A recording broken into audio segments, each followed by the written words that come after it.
2014 për Sali Berishën është viti i zi. Në bilancin e ish kryeministrit rezulton se shteti policor, vrasjet dhe recesioni ekonomik shoqëruan qeverisjen e majt.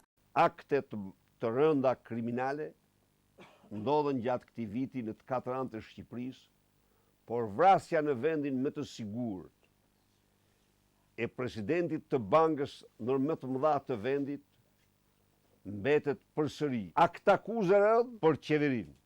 Në takimin e fund vitit me gazetarët, mori edhe lajmin e rritjes së çmimit të energjisë. I thonë rreth 25% rritje. Kjo është një gjobë masive. Unë jam i bindur se ata që protestuan me aq zemrim do të dinë të tregojnë vendit kësaj qeverie të ulë çmimin me çdo kusht.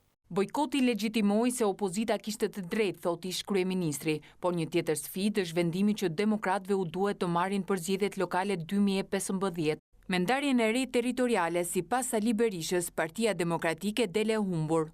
Që të përcaktosh rezultatin 50 me 9, kjo pastaj nuk e di se sa mund të pranohet.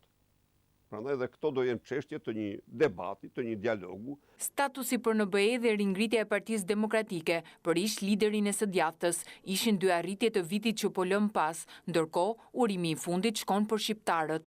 Uroj një vit, siç e duan vetë shqiptarët, një vit më të mirë, plot gëzime, shëndet e të mira.